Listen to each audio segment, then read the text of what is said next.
I'm not saying that in like a "this game's gonna be so good, dick riding hype train" kinda way. Like, you played the beta, you've seen the trailers, you know this game's gonna be good. I mean, like, the fate of future fighting games are in the hands of this game, and more importantly, the World Tour mode. I've been a fiend for fighting games ever since the rise of Steve and the fall of Smash. I've dabbled before with some friends, but my interest peaked in traditional fighting games when interest in children did in the Smash scene. It started with fightcade, but I've dabbled in every big game that's come out in the last 10 years ever since he arrived. And I abandoned Smash pretty much entirely. But now that that short history lesson is over, I want to talk about single player and casuals. Casuals run this shit. It's the reason why games fall off hard, why super compilations and fatalities are always the most successful videos, and why we need more stuff like World Tour in fighting games. Let's face it, due to the nature of fighting games cannibalizing each other with sequels and similar games coming out all the time, the longevity of these games will never reach the heights of stuff like League of Legends or CSGO. They will fail at becoming long-standing games and have to rely on their long-standing names, banging core gameplay, and spectacle. So, what's left for fighting games? How do you succeed in this fight against relevancy? Simple. You pick a different fight. You become a good video game, while being a good competitive game. Street Fighter 6 is looking to be the whole package, which other fighting games are kind of lacking in right now. The biggest release of the last couple years, Guilty Gear Strive, is extremely sad with its game outside of ranked.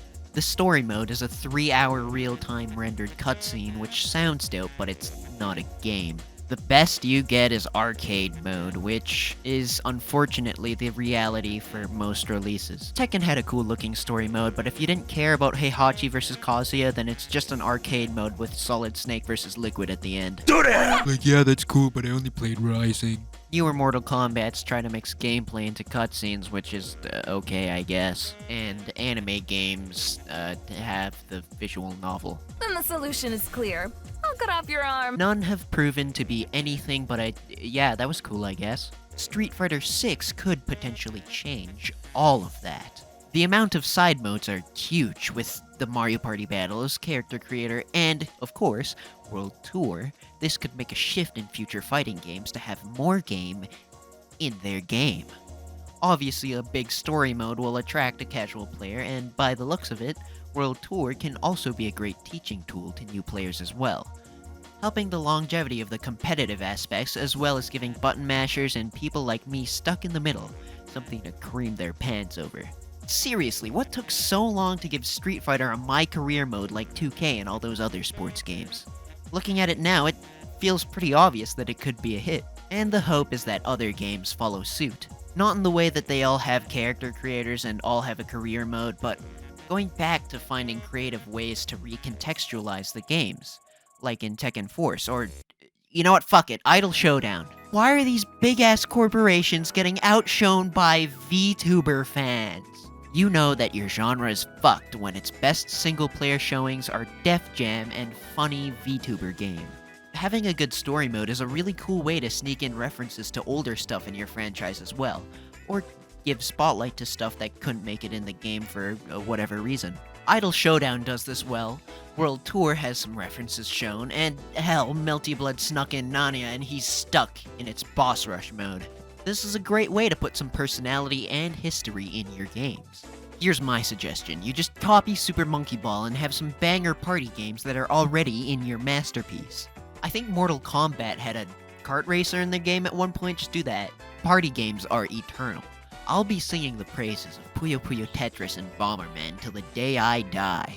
Dude, Kirby Mass Attack had some crazy cool mini-games. Pinball, an RPG, dude, they had a shmup. Is Kirby Mass Attack really the reason why I play so many fucking shmups? Or just bring back the good old days of PS2 where you could just make spin-offs of fighting games.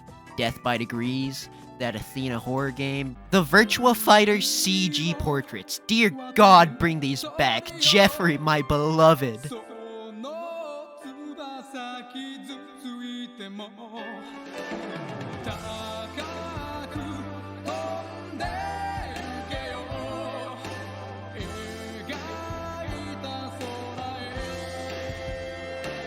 Do I just want a new DOA Extreme? Yes. Yes, I do. I very dearly much do. If you are, look like, or identify with Mary Rose, please DM me. So, as you can see, there are so many ways you could have a campaign, and even more ways to have small little distractions to keep the game alive.